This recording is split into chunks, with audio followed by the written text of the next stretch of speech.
ராமாயண கதை நமக்கெல்லாம் தெரியும். அந்த ராமாயணத்திற்கு ஒரு முன்கதை உண்டு. அது என்ன முன்கதை? பார்க்கடல் வாசலுக்கு தேவர்கள் எல்லாம் ஒரு நாள் போய் நின்றார்கள். பெரிய கூட்டம், 33 கோடி தேவர்கள். தேவர்கள் போகும்போது வழக்கமாக அவர்கள் பிரம்மாவை அழைத்து பிரம்மா முன்னால் நின்றார். 33 கோடி பேரும் வரிசையாக நின்றார்கள். ஆனால் எல்லோரும் அழுது கொண்டிருந்தார்கள். கண்ணீர் சிந்தி அழாதவர்கள் முகங்களிலே கூட வருத்தம் மண்டி கிடந்தது. பார்க்கடலிலே இருந்து உள்ளுக்குள்ளே அணையில் பள்ளி கொண்டிருக்கக்கூடியவர் மெல்ல எழுந்து அப்படி வாசலுக்கு வந்து நின்றார். என்ன ஒரே அமளியாக இருக்கிறதே, சத்தம் கேட்கிறதே. அவருடைய அரிதுயிலையே டிஸ்டர்ப் பண்ணிவிட்ட சத்தம். வந்து நின்று என்ன என்று பார்த்தார். அவரை பார்த்தவுடன் இன்னும் பெருசாக அழ ஆரம்பித்தார்கள். நாராயணா நாராயணா நாராயணா என்று கண்டினியூவஸாக கூற ஆரம்பித்தார்கள். என்ன ஆயிற்று, ஏன் வந்தீர்கள்? உடனே எல்லாரும் சொன்னார்கள், பெருமாளே, நாங்கள் கஷ்டப்படுறோன்னு உங்களுக்கு தெரியாதா? இன்னும் எங்களுக்கு நீங்கள் தீர்வு கொடுக்கலையே, அதுக்காகத்தான் வந்தோம். என்ன வேணும்? இல்லை, நாங்கள் முன்னாலேயே வந்தோம். நீங்கள் எங்களுக்கு உதவுவதாக வாக்கு கொடுத்தீர்கள். சாதாரணமாக நீங்கள் கொடுத்த வாக்கை மீற மாட்டீர்கள். ஆனால் இந்த முறை தாமதம் செய்கிறீர்களே, அதற்காகத்தான் வந்தோம். மறுபடியும் நினைவுபடுத்தலாம் என்று வந்தோம்.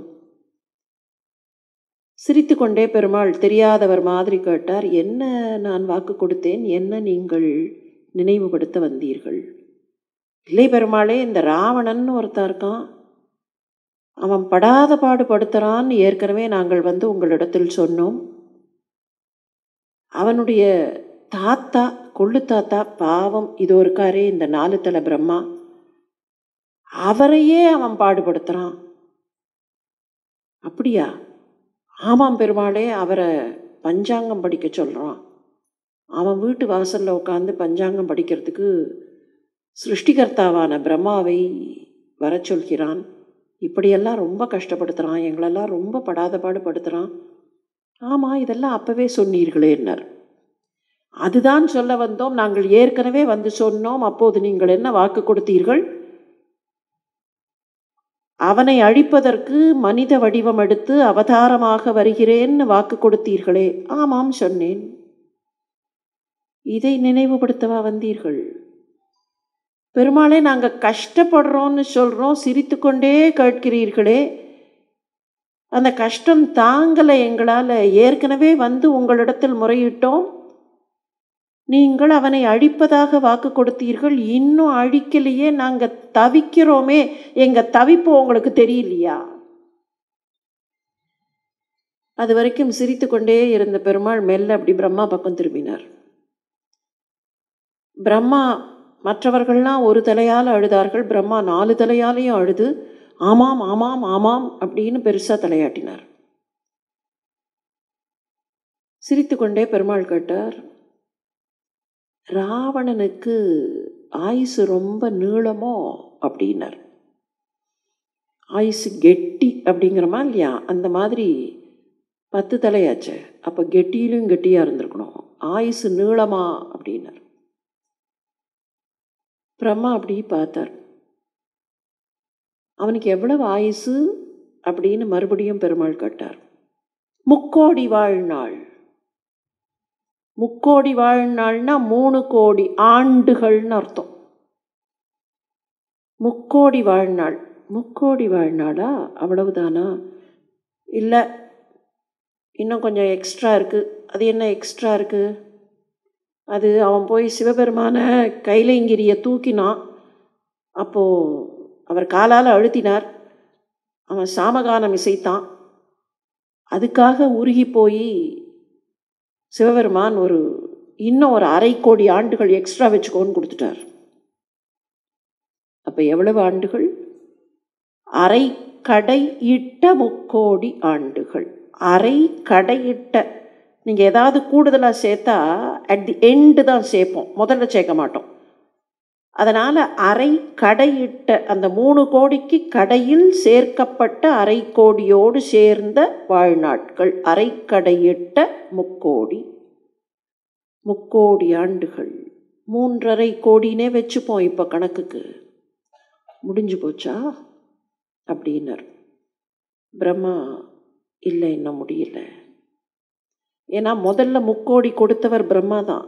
கடைசியில் அரை கோடி கொடுத்தவரை நம்ம பெருசாக சொல்ல வேண்டாம். அவராவது அரை கோடி தான் கொடுத்தார். முதல்ல 3 கோடி ஆண்டுகள் அவனுக்கு வாழ்நாள் யாருன்னு கொடுத்தான்னா, அவன் தபஸ் பண்ணோன்னு 3 கோடி ஆண்டுகள் கொடுத்தவர் பிரம்மா.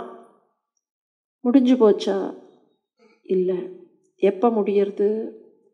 பிரம்மா ஏதோ கால்குலேட் பண்ணி சொன்னார். இப்போ பெருமாள் சொன்னாராம், அவனுடைய ஆண்டுகள் எவ்வளவோ, அவனுடைய ஆயுசு எவ்வளவோ, அது முடியும் போதுதான் அவனை அழிக்க முடியுமே தவிர அதுக்கு முன்னால பிரிமச்சூரா அவனை அழிக்க முடியாது. பிரிமச்சூரா அவனை அழிக்க முடியாது. அவனுக்கு என்னைக்கு ஆயுசு முடிகிறதோ அன்றைக்குத்தான் அழிக்க முடியும். அதற்காகத்தான் காத்திருக்கிறேன்னர். அதற்காக காத்திருக்கிறேன். ஏன் தெரியுமா? முன்னால் வந்து அழிக்க முடியாது. அப்படி முன்னால் வந்து அழிச்சிட்டா, 3 கோடி வாழ்நாள் முடியறதுக்கு முன்னால் வந்து அழிச்சிட்டா, இதுக்கப்புறம் யாரும் பிரம்மாவை நம்ப மாட்டார்கள். ஏன்னா வரம் கொடுத்தது அவர். அந்த வரம் பிரிமச்சூராக க்ளோஸ் ஆச்சுன்னா என்ன ஆகும்? பிரம்மா வரம் கொடுத்தா சரியாக நடக்காது அப்படிங்கிற ஒரு எண்ணம் வந்துடும். அதனால் பிரம்மாவை யாரும் நம்ப மாட்டார்கள். அவனுடைய ஆயுசு முடியும் போது தான் வர வேண்டும் சொல்லிட்டு அவர் மறுபடியும் உள்ளே போயிட்டார். ஆனால் இதுக்குள்ளே இருக்கிற அர்த்தம் என்ன? அவதாரம் எடுக்கிறார் அப்படின்னு ஒரு பக்கம் சொல்கிறோம். பகவானுக்கு கண்ணே இல்லையா? நான் எவ்வளவோ நாளாக கேட்டுருக்கேன், இதை கொடுக்கவே இல்லையே அப்படிங்கிறோம். ஆனால் எதை எப்போது கொடுக்க வேண்டுங்கிறதுக்கு அவர் எவ்வளவு கஷ்டப்பட வேண்டியிருக்கு. என்னைக்கு அவனுடைய ஆயுசு முடியும்னு பார்த்து அதுக்கு முன்னால் எத்தனை நாள் சண்டை போடணும். 10 நாள் சண்டைன்னா 10ஆவது நாள் அவன் அழிய வேண்டும்னா என்னைக்கு டு ஸ்டார்ட் தி யுத்தம், அதை கால்குலேட் பண்ணி அந்த யுத்தம் ஸ்டார்ட் பண்ணுறதுக்கு முன்னால் மந்திராலோசனை நடத்துறதுக்கோ இல்லைனாக்கா பாலம் கட்டுறதுக்கோ எத்தனை நாள்னு கால்குலேட் பண்ணி அதுக்கு முன்னால் போய் அந்த இடத்துல இறங்கி, அதுக்கும் முன்னால் 14 வருஷம் காட்டில் இருக்கணும், 13.25 வருஷம் காட்டில் இருக்கணும்னா அதுக்கு எவ்வளவு நாள் முன்னால், அப்போ அதுக்கு முன்னால் எவ்வளோ நாள் கல்யாணத்துக்கு கழிஞ்சு இருக்கணும், அயோத்தியில் கல்யாணத்துக்கு எப்போ போகணும், இதெல்லாம் கால்குலேட் பண்ணி இதுக்கு தோதுப்பட்டு வரா மாதிரி ராமஜனனம் நடப்பதற்கு அவர் வர வேண்டும்னா ரொம்ப சிம்பிளாக நாம் சொல்கிற விஷயத்துக்கு எவ்வளவு ஸ்டெப்ஸ் அவர் எடுக்க வேண்டியிருக்கு. நமக்காக அவர் எவ்வளவெல்லாம் கஷ்டப்பட வேண்டியிருக்கு. ராமாயணத்தையே எடுத்துப்போம். 14 வருஷம் காட்டில், 14 வருஷம் அவர் காட்டில் கஷ்டப்படுறதுக்கு அவருக்கு என்ன தலையெழுத்து? அவருக்கு என்னத்துக்காக கஷ்டப்படணும்? ஒன்றுமில்லை. ராமர் நினைச்சிருந்தா ராவணனை இருந்த இடத்திலிருந்து அழித்திருக்க முடியுமா முடியாதா? அவருக்கு அந்த வல்லமை இருக்கு, அவரால் முடியும். ராமாயணத்தில் நிறைய விஷயங்களில் சூட்சுமம் அப்படி சுருட்டி இருக்கும். தசரத சக்கரவர்த்திக்கு ஒரு ஸ்பெஷல் குவாலிட்டி உண்டு. ஸ்பெஷல் திறமை, குவாலிட்டியை விட ஸ்கில். என்ன ஸ்கில்னா, எங்கிருந்து சத்தம் வருகிறதோ அந்த இடத்தில் இருக்கக்கூடிய விலங்கை அம்பு எய்து கீழே தள்ளுவதற்கான திறமை அவர்கிட்ட உண்டு. சப்தவேதி அப்படின்னு பேரு. அதுதான் சத்தம் கேட்டுது, யானை நினைச்சு அம்பு போட்டுட்டார் அப்படின்னு அதுக்கப்புறம் சிரவணகுமாரன் கதையில் பார்க்குறோம். ரொம்ப கஷ்டம், சாதாரணமான விஷயம் இல்லை. நாம் உட்காந்துட்டு இருக்கிற இடத்துல சத்தம் கேட்குறதுன்னு வச்சுப்போம். எத்தனை தடவை நம்ம வீட்லேயே இருக்கட்டும், சத்தம் இந்த பக்கத்துலேருந்து வந்ததுன்னு நாம் நினைப்போம். அந்த சோர்ஸ் ஆஃப் சவுண்ட் இந்த பக்கத்தில் இருந்திருக்கும். போய் எட்டி பார்த்ததுக்கப்புறம் தான் தெரியும் அது எங்கேயோ செவுத்துல பட்டு ரிஃப்ளெக்ட் ஆகி வந்துட்டுருக்கும். சத்தம் எங்கேருந்து வருதுன்னு காஜ் பண்ணுறதே கஷ்டம். அப்படி காஜ் பண்ணுறது மாத்திரம் இல்லை, அது எவ்வளவு டிஸ்டன்ஸ்னு வேற தெரியணும். ஏன்னா போடுற அம்பு அந்த டிஸ்டன்ஸுக்கு போகணும் அங்கே கரெக்டாக. அது மூவிங் டார்கெட்டாக இருந்தால் அந்த மூமெண்ட்டும் தெரியணும். விலங்கு நின்ன இடத்துல நிற்க போகிறதில்ல, அது நடந்து போக போகிறது. அதனுடைய சத்தம், அதனுடைய அசைவினுடைய சத்தத்தை தெரிஞ்சு அது எந்த இடம்னு லொக்கேட் பண்ணி இந்த அம்பு இங்கேருந்து புறப்பட்டு அங்கே போகும்போது அந்த மூமெண்ட்டுக்கும் ஏற்ற மாதிரி அது போகணும். அப்படி ஒரு திறமைசாலியினுடைய மகன் தசரதன் மதலையாய் தாரணி வருதும். அப்ப எதுக்காக இந்த மாதிரி ஒரு கதை அங்க வந்தது? தந்தைக்கே எந்த திசையில் சத்தம் வருகிறதோ அந்த திசையில் இருக்கிற இலக்கை பார்க்காமல் எய்ய முடியும்னா, தான் இருந்த இடத்திலிருந்து யாரை வேண்டுமானாலும் அவர்கள் தவறு செய்தால் அழிக்கக்கூடிய திறமை ராமனுக்கும் உண்டுன்னு காட்டுறதுக்காகத்தான். ஆனா அதை பிரயோகப்படுத்தாமல் 14 வருஷம் கதை என்னென்னமா வேணாலும் இருக்கட்டும். சிற்றன்னை சொன்னாள், சிற்றன்னை சொல்கேட்ட ஸ்ரீராமானாரே ஆழ்வார், அந்த மாதிரி சிற்றன்னை சொல்கேட்ட ஸ்ரீராமன், அதெல்லாம் இருக்கட்டும். அந்த 14 வருஷம் எதுக்காக அவ்வளவு கஷ்டப்படணும்? ஒருத்தர் எழுதினார், பிற்காலத்தில் கங்கை நதியை கடந்து தான் அந்த பக்கம் போனார்கள். இந்த கங்கை நதி ஓரமாக 2 பேரும் அப்படி நடந்து போவார்களாம். சீதையும் ராமனும் அப்படி சந்தோஷமாக நடந்து போவார்கள். காட்டு வாழ்க்கையை மகிழ்ச்சியான வாழ்க்கையாக ஏற்றுக்கொண்டவர்கள். சந்தோஷமாக அப்படி போகும்போது அந்த பக்கத்தில் பறவைகள், யானைகள் அதெல்லாம் நடக்கும். கோதாவரி நதிக்கரையில் அவர்கள் நடந்தபோது என்ன நடந்ததுன்னு ஒரு காட்சி, அதை கம்பநாட்டாழ்வார் ரொம்ப அழகாக வர்ணிப்பார். 2 பேரும் அப்படி நதிக்கரையில் உட்கார்ந்துருந்தார்கள். ராமனுடைய பார்வை அங்கே எங்கேயோ இருந்தது. ராமன் முகத்தையே சீதை பார்த்துட்டு இருந்தா. திடீர்னு பார்த்தா ராமன் முகத்தில் ஒரு சிரிப்பு. எதையோ பார்த்து சிரிக்கிறாரே, எதுக்கு சிரிக்கிறார் அப்படின்னு அவ இப்படி திரும்பி பார்த்தா. ராமனுடைய பார்வை எங்கே போச்சுங்கிறத லொக்கேட் பண்ணுறதுக்காக திரும்பி பார்த்தா அங்கே ஒரு அன்னம் நடந்து போயிட்டு இருந்தது. பெண்களுடைய நடையை அன்ன நடைன்னு வர்ணிப்பார்கள். ஆக்சுவலாக அன்னம் நடக்கிறத பார்த்தா அது கொஞ்சம் அப்படி இழுத்து இழுத்து நடக்கும். அது வேகமாக நடக்காது, ஒரு மந்தமான நடை. அதனால தான் அம்பாளுக்கே மந்தகமனா, அன்னம் போல நடக்கக்கூடியவள், கொஞ்சம் நிதானமாக நடக்கக்கூடியவள்னு பேர். இந்த அன்னம் அப்படி லேசாக ஒதுங்கி நடந்தது. அது என்ன காரணமோ, இந்த 2 பேரும் இங்கே உட்கார்ந்துருக்கிறார்களேங்கிறதுக்காக அது அப்படி ஒதுங்கி நடந்தது. ராமனுக்கு அதை பார்த்து சிரிப்பு வந்துடுது. என்ன சிரிப்புக்கு காரணம்? அட முட்டாள் அன்னமே, ரொம்ப அழகாக நடக்கிறதா நினச்சின்னு இங்கே வந்த, சீதையை பார்த்தோன்னே வெட்கப்பட்டு கொண்டு அந்த பக்கம் போகிறாயா அப்படின்னு ராமனுக்கு சிரிப்பு. ஓதிமம் ஒதுங்க கண்ட உத்தமன் உழையலாகும் சீதைகன் நடையை நோக்கி சிறியதோர் முறுவல் செய்தான். இப்போ இதை பார்த்தாளா இல்லையா சீதை? அன்னம் அங்கே போகிறதேன்னு பார்த்துட்டு இப்படி தலையை திருப்புறா. அந்த பக்கம் ஒரு யானை நடந்து போச்சு. அவளுக்கு இப்போ சிரிப்பு வந்தது. ஆண் நடையை யானை நடைக்கு ஒப்பாக சொல்வார்கள்.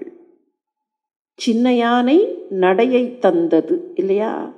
இப்போ அந்த யானை அங்கே நடந்து போச்சு, அவளுக்கு சிரிப்பு வந்தது. அந்த யானை கூட அதே மாதிரி தான் ரொம்ப அழகாக நடக்கிறதா நினச்சிட்டு வந்தது. ராமன் உட்காந்துட்டு இருக்கிறத பார்த்த உடனே அது அந்த பக்கம் வெட்கப்பட்டு கொண்டு போகிறது. அங்கு வந்து நீர் உண்டு மீளும் போதகம் நடப்ப நோக்கி புதியதோர் முறுவல் செய்தாள். காட்டு வாழ்க்கையை, இயற்கையோடு இயைந்த வாழ்க்கையை சுகமான வாழ்க்கையாக நினைத்தவர்கள். இதே சீதையும் ராமனும் கங்கை நதிக்கரையில் நடந்த மாதிரி ஒரு கவிஞர் கற்பனை பண்ணினார். தன்னுடைய அகக்கண்ணில் பார்த்தார். கங்கை நதி ஓரமாக அப்படி ராமன் நடந்தான். பின்னாலேயே சீதை வேகமாக போகிறாள். அங்கே இருக்கிற அந்த கல் மேலே காலை வச்சு நடந்து போனார்கள். சின்ன சின்ன கல். அந்த கல்லெல்லாம் அப்படியே வருத்தப்பட்டது. ஏன் வருத்தப்பட்டதுன்னா, ராமனுடைய பாதம் பட்ட உடனே ராமனுடைய அந்த உறுதியான நடையில் அந்த கல்லெல்லாம் அப்படியே நொறுங்கி போகிற மாதிரி அதுக்கு வலி.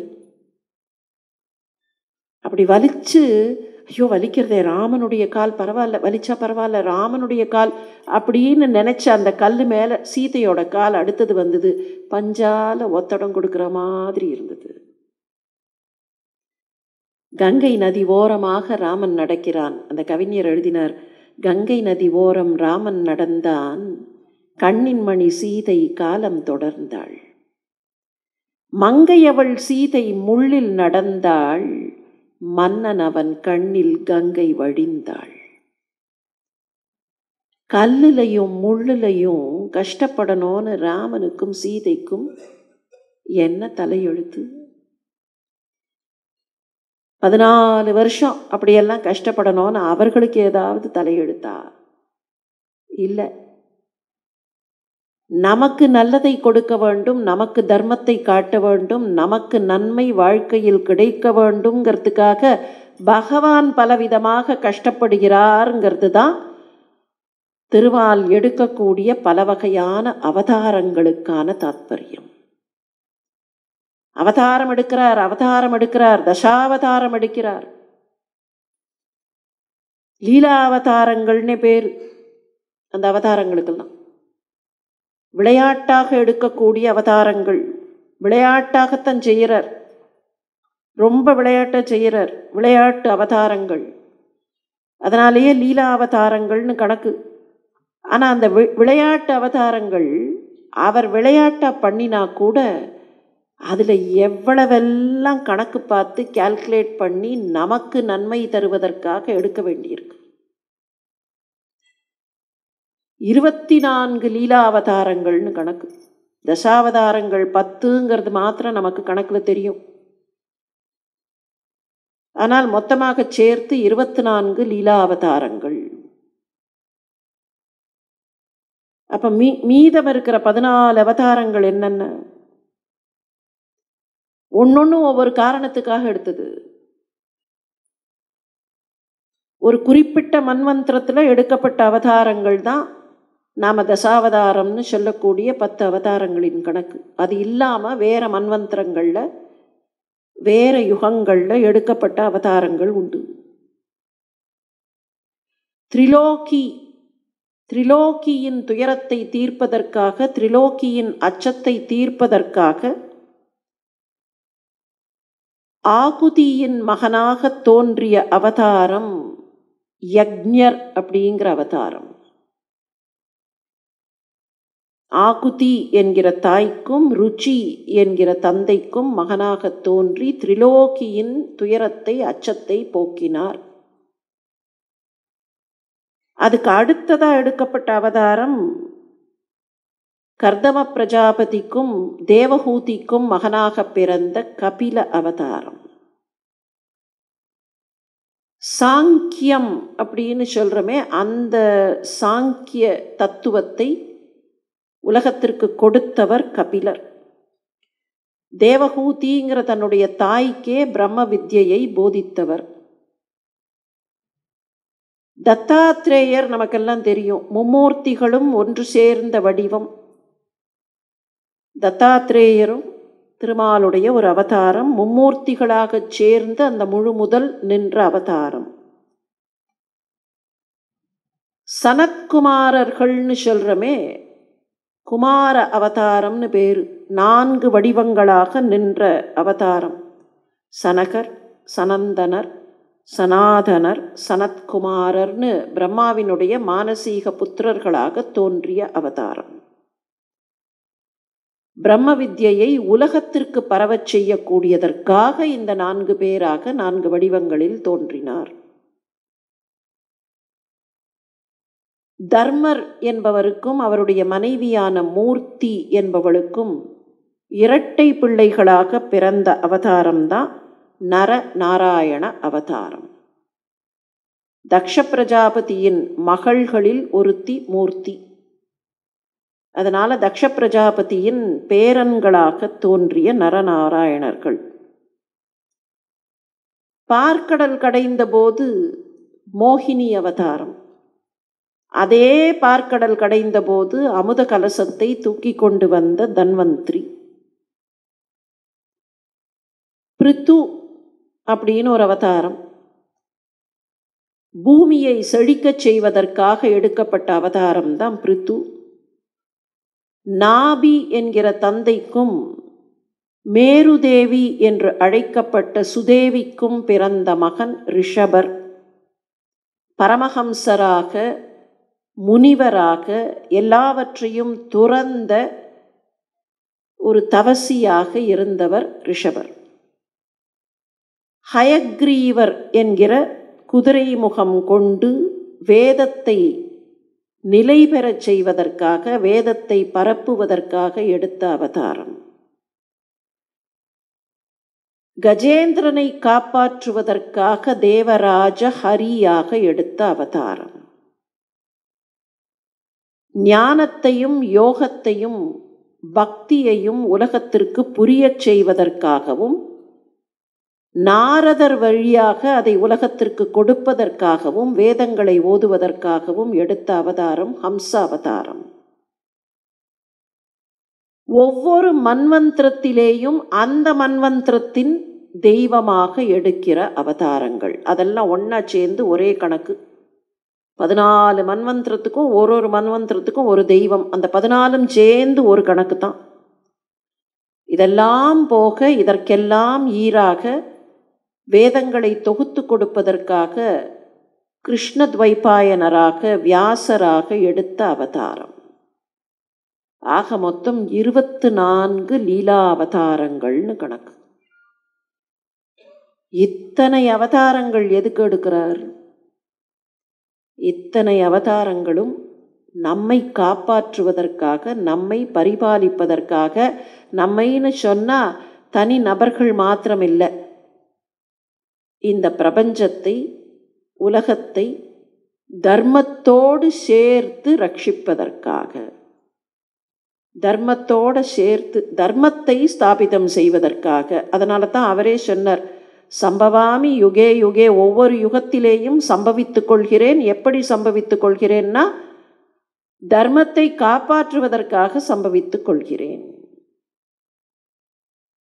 சாதுக்களை காப்பாற்றுவது ஒரு பக்கம், சாதுனாம் பரித்ராய, சரி, துஷ்கிருத்தியங்களை நாசம் செய்வது ஒரு பக்கம். இதெல்லாம் ரெண்டும் பண்ணணும். இந்த ரெண்டும் பண்ணுறதுக்கு பிரதானம் என்னன்னு கேட்டால் தர்ம சம்ஸ்தாபனம். தர்மத்தை ஸ்தாபிதம் செய்வதற்கு தர்மம் எதுக்காக இருக்கணும்னு கேட்டால், தர்மம் இருந்தால்தான் நம்முடைய வாழ்க்கை சரியான வாழ்க்கையாக இருக்கும். அதுக்காக அவர் எடுக்கக்கூடிய அவதாரங்கள். தென் மாவட்டங்களில் ஒரு சொலவடை உண்டு. உடைமைக்கு ஒரு முழுக்கு அப்படின்னு ஒரு சொலவடை. உடைமைக்கு ஒரு முழுக்கு. ஒரு சம்பவம் நடந்தது, அதை வச்சு வந்த சொலவடை. புதுசாக கல்யாணமான இளம் தம்பதியர் வாழ்ந்து கொண்டிருந்தார்கள், சந்தோஷமாக இருந்தார்கள். கணவன் கார்த்தால அலுவலகத்துக்கு போயிடுவான். மனைவி வீட்டில் எல்லா வேலையும் முடிச்சுட்டு சாயங்காலம் கணவனுக்காக காத்துட்டுருப்பா. ஒரு நாள் அவள் ஏதோ பகல் பொழுதில் வேலையெல்லாம் செய்யும்போது, அந்த காலத்து வாழ்க்கை முறை, அந்த காலத்து ஸ்டைல், கிராமத்து வாழ்க்கை முறைன்னு வச்சுப்போம். இன்றைக்கி நமக்கு சில விஷயங்கள்லாம் தெரியவே தெரியாது. அந்த காலத்து வீடுகள்லாம் இப்போல்லாம் சொல்கிறோம் இல்லையா, வில்லா டைப் அப்படின்னெல்லாம் சொல்கிறோம் இல்லையா. அந்த காலத்து அந்த பழைய ஸ்டைல் வீடுகளில் வீட்டு தோட்டத்தில் கிணறுன்னு ஒன்று இருக்கும். இந்த கிணத்துலேருந்து தான் தண்ணீர் எடுத்து பயன்படுத்துவார்கள். அந்த வீட்லேயும் ஒரு கிணறு இருந்தது. கிணத்துலேருந்து தண்ணீர் எடுப்பதற்கு சில டெக்னிக்கெல்லாம் வச்சுருப்பார்கள்.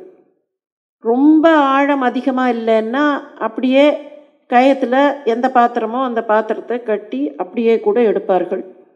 தண்ணீர் சேந்துவார்கள். அதுக்கப்புறம் ஒரு ஃபேஸ் வந்தது, கொஞ்சம் ஆழம் அதிகமாக ஆக மேலே ஒரு பீம் மாதிரி போட்டு அதில் ஒரு ராட்டினம் போட்டு அந்த ராட்டினத்தில் தண்ணீர் இறைப்பார்கள். இந்த வீட்லேயும் ராட்டினம் போட்டிருந்தது தண்ணீர் இறைப்பதற்கு. ஆனால் குடத்துக்கு கழுத்தில் கயத்தில் நல்லா முடிச்சு போட்டு தாம்பு கயத்தில் அதுதான் அந்த ராட்டினத்தில் போட்டு போட்டு அந்த பெண் இறைப்பாள். இது என்ன ஆகிடும்னா, இந்த கயிறு தண்ணீரில் ஊறி ஊறி ஊறி சில சமயத்தில் அது கொஞ்சம் பலம் குறைஞ்சி போய், இல்லைன்னா அது கொஞ்சம் இறுகி இருக்கிறது விலகிக்கும், இல்லைன்னா சின்ன சின்னதாக அங்கங்கே விட்டு போயிடும். இது என்ன ஆச்சோ தெரியல, குடம் மொத்தத்தில் கிணத்துக்குள்ளே விழுந்துருது. கல்யாணத்தும் போது அம்மா கொடுத்தது. கல்யாணம் ஆகி 6 மாதம்தான் இருக்குது. கீழே விழுந்து நசுங்கி போகிறதே. இந்த ஊரில் ஒரே பாறையாக இருக்குது, கிணத்துக்குள்ளே ஒரே பாறை. எந்த பாறையில் போய் பட்டுதோ தெரியல, அதுக்கள் விழுந்திருக்குமே அப்படின்னு அவளுக்கு பாவம் ஒரு கவலை. சரி, எப்படி அந்த குடத்தை எடுக்கிறது? சீக்கிரமாக எடுத்துடணும், ஏன்னா கொஞ்சம் அது ஹார்ட் வாட்டர். அதனால் ரொம்ப நாள் அந்த குடம் உள்ளுக்குள்ளேயே கிடந்ததுன்னா அது வேறு பாத்திரம் கெட்டு போகும். என்ன பண்ணுறது? எடுக்கணும்னு பார்த்தா அவளுக்கு எடுக்கிறதுக்கு வழி தெரியல. வாசலில் போய் நின்று பார்த்தா, முன்னெல்லாம் அந்த பாதாள கொலுசு எடுத்துக்கொண்டு சில பேர் போவார்கள் தெரியுமா? அந்த மாதிரி யாராவது போகிறார்களா? வழக்கமாக நிறைய நாள் மத்தியான வேளைகளில் போவார்கள். அன்னைக்குன்னு பார்த்து யாரும் போகலை. அவளுக்கு என்ன பண்ணுறதுனே தெரியல. இந்த குடத்தை சீக்கிரமாக எடுத்துடணும், விட்டுடக்கூடாது. சாயங்காலம் அப்படியே வாசலில் நின்றுட்டு இருந்தா. வழக்கமாக வாசலில் தான் அலுவலகம் விட்டு வருகிற நேரத்தில் வாசலில் நின்று சிரிப்போடு வரவேற்கிற மனைவி இன்றைக்கு கொஞ்சம் வாடிய முகத்தோடு நிற்பது அவருக்கு கொஞ்சம் கஷ்டமாக இருந்தது. வாசல்லையே 2 வீலரை நிறுத்திட்டு என்னம்மான்னார். ஒன்றுமில்லை, குடம் விழுந்துருத்து கிணத்துலன்னா. சரி பரவாயில்ல வா அப்படின்னு உள்ளே போக அவர் எத்தனித்தார். அவள் அப்படியே கையை போட்டு தடுத்தா, வீட்டுக்குள்ளேயே விடலை. நீங்கள் அப்படியே பின்கட்டுக்கு வந்தால் அந்த குடத்தை எடுத்துடலாம், அப்புறமா நம்ம மற்ற வேலையெல்லாம் பார்க்கலாம்னா. குடத்தை எடுக்கிறதா? அவருக்கு ஏதோ பிடரியில் தட்டின மாதிரி இருந்தது. எனக்கு கிணத்துலலாம் இறங்க தெரியாதுமான்னார். அதெல்லாம் ஒன்றும் கஷ்டம் இல்லை, இந்த கிணறு நல்லா அழகாக கட்டியிருக்கு, படிப்படியாக அந்த ஸ்டெப்பாக இருக்குது, ஒன்றும் கஷ்டம் இல்லை அப்படின்னா. நான் இருக்கேன் கவலைப்படாதீங்கோன்னா. அதுக்கு மேலே அவர் இல்லைம்மா எனக்கு நீச்சல்லாம் தெரியாது, கிணத்துல இறங்கலாம் தெரியாது. இல்லை அதெல்லாம் ஒன்றும் வேண்டாம், நீங்கள் அந்த பக்கம் வாங்களே, அப்படியே இறங்கினா நான் கயத்தை போடுறேன், மேலே இந்த கயத்தை கட்டின்னு கூட நீங்கள் இறங்கிடலாம், பக்கத்துலலாம் ஸ்டெப் இருக்குது, நல்ல காலை வச்சு ஏறி வந்துடலாம் அப்படின்னா. ரொம்ப தியரிட்டிக்கலாக காலை வச்சு ஏறி வந்துடலான்னு இவ சொல்கிறா. இறங்கி பார்த்தவருக்கு இல்லை எங்கே காலை வைக்கிறது, எப்படி ஏறுறது. அவர் இல்லைம்மா எனக்கு தண்ணியில் கண்டம் இருக்குன்னு எங்கள் அம்மா வேற சொல்லியிருக்கா. அதெல்லாம் உங்கள் அம்மா என்னென்னமோ சொல்லுவா, சும்மா இருக்கும், உங்கள் அம்மாவுக்கு ஒன்றும் தெரியாதுன்னு விட மாட்டேங்கிறா. வேறு வழி இல்லை, வீட்டுக்குள்ளேயே விட மாட்டேங்கிறா. சரி போ இன்றைக்கி இதுதான் அப்படின்னு நினச்சி கிணத்துக்கு போனார். அம்மா நான் இறங்கத்தான் வேணுங்கிறியா? இல்லை இப்படித்தான். இல்லை நீங்கள் இறங்குங்கள், ஒன்றுமே பிரச்சனை இல்லை, என்னென்னமோ சொல்லி பார்த்தார். அவள் ஒத்துக்கிறதா இல்லை, வேறு வழியே இல்லைன்னு மெல்ல கயத்தை வேற கட்டி விட்டுட்டா. அந்த கயத்தையே சரி கடவுளே காப்பாற்று அப்படின்னு நினச்சிட்டே இறங்கினார். இந்த தண்ணி வாட்டர் சர்ஃபேஸை தொட்ட உடனே அவ்வளோதான், கொஞ்சம் போய் அப்படி ஒரு மூக்கை நல்லா பிடிச்சின்னு ஒரு முக்கு போட்டால் முங்கி எழுந்திருக்கிறச்சே பாத்திரம் கையில் கிடச்சிரும், குடம் கையில் கிடச்சிரும். மேலேருந்து இன்ஸ்ட்ரக்ஷன் கொடுக்குறான். சரின்னு சொன்னதுக்கு ஏற்ற மாதிரி அவருக்கு நீச்சல் பழக்கம் இல்லை, தெரியாது. மூக்கை ஒரு பிடிச்சுட்டே ஒரு முங்கினார். முங்கி கையை ஒரு கையில் மூக்கை பிடிச்சினாச்சு, மிச்சம் இருக்கிறது ஒரு கை தான். இந்த ஒரு கையில் அப்படி போட்டு ஏதோ தொடாவினோடனே கையில் என்னமோ தட்டுப்பட்டுது. ஆஹா கையில் ஏதோ கிடச்சிருது, ஏதோ பாத்திரம் மாதிரி தட்டுப்பட்டுது. அப்படி கையில் இப்படி பிடிச்சினார். பிடிச்சின்னு எவ்வளோ நாடி மூச்சை பிடிச்சின்னு இருக்கணுமே, கண்ட்ரோல் பண்ண முடியல. டக்குன்னு இப்படி மேலே கையில் இருக்கிறது இப்படி பார்த்தார். இந்த தண்ணி கடியில் என்னமோ பிரின்சிபிள்லாம் வேலை செய்யுமே, இந்த ஆர்கிமிடிஸு அது இதெல்லாம், அந்த பிரின்சிபிள்லாம் வேலை செய்யுமா இல்லையா? ஸோ கீழே வெயிட்டு தெரியல. மேலே வந்தோடனே இப்படி பார்த்தா ஏதோ வெயிட்டாக இருக்கும்னு நினச்சின்னு இப்படி பார்த்தா ஒரு 2 மாதம் முன்னால் விழுந்து நசுங்கி போயிருந்த ஒரு அலுமினிய குவளை. இது இல்லைப்போ, இது இல்லை, இதை போட்டுட்டு இன்னும் ஒரே ஒரு தடவை ட்ரை பண்ணுங்களேன், மேலேருந்து இன்ஸ்ட்ரக்ஷன். சரி நான் அதை போட்டார். இன்னொரு முங்கினார். இப்போ ஏதோ கையில் பட்டுது, ஆனால் அது மெட்டல் மாதிரி தெரியல. அவருக்கே தெரிஞ்சு போச்சு ஒரு இன்ட்யூஷனில். இப்படி மேலே வந்து பார்த்தா காணுமே காணுமே காணுமேன்னு தேடின்னு இருந்த கொடியில் ஒலத்தி கிணத்துக்குள்ளே விழுந்து தார் தாரா இதுக்குள்ளே கிழிஞ்சு போயிருந்த அவரோட சட்டை. சரி போ, இதுவும் இல்லை. இப்படி 2-3 தடவை போட்டு கையை போட்டு தொழாவி தொழாவி ஒவ்வொரு தடவையும் அவள் அங்கேருந்து மோட்டிவேஷன் கொடுக்குறா, இன்னும் ஒரே ஒரு தடவை, இன்னும் ஒரே ஒரு தடவை அப்படின்னு. போய் கையை போட்டு போட்டு தொழாவினார். என்னென்னமோ வந்தது, குடம் மாத்திரம் வரல. இதை பார்த்துட்டு பக்கத்து வீட்டிலேருந்து ஒருத்தர் கமெண்ட் அடித்தார்.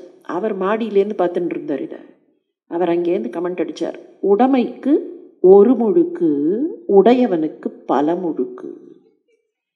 உடைமையாக இருக்கிற குடம் ஒரே ஒரு தடவை தான் முக்கு போட்டு உள்ளே போச்சு. உடைமைக்கு ஒரு முழுக்கு. அந்த உடைமைக்கு சொந்தக்காரர் பாரு எத்தனை தடவை உள்ளே போய் உள்ளே போய் உள்ளே போய் வெளியில் வந்து உடைமைக்கு ஒரு முழுக்கு, உடையவனுக்கு பல முழுக்கு. கொடங்கதையா இது? என்ன அர்த்தம் இந்த சொலவடைக்கு? இந்த உடைமைகள், உடையவனுடைய இந்த உடைமைகள் ஒரு முறை வந்து இந்த லௌகீகத்தில் விழுந்து, இந்த பிறப்பில் விழுந்து, இந்த சாகரத்தில் அப்படியே சுகமாக உள்ள இருக்கு. இதை தூக்கிறதுக்காக அவன் பலமுறை இறங்கி இறங்கி இறங்கி இறங்கி இறங்கி இறங்கி வந்து பார்க்குறான். ஒவ்வொரு முறை அவன் மாத்திரம் போகிறானே தவிர இந்த உடைமைகளெல்லாம் அவனோடு போவதாக தெரியவில்லை. உடைமைக்கு ஒரு முழுக்கு, அந்த உடையவனுக்கு பல முழுக்கு. உடையவன் இத்தனை முழுக்கு போடுறானே எதுக்காக? பகவானுக்கா? அவருக்கு தேவையா என்ன? அவருக்காக இல்லை. ஆனால் நமக்காக எடுக்கக்கூடிய எத்தனை அவதாரங்கள், ஒவ்வொரு அவதாரத்திலையும் எப்படியெல்லாம் நமக்கு கருணை காட்டுவதற்காக தன்னை ஆயத்தப்படுத்தி கொண்டு வரக்கூடிய திருமால்.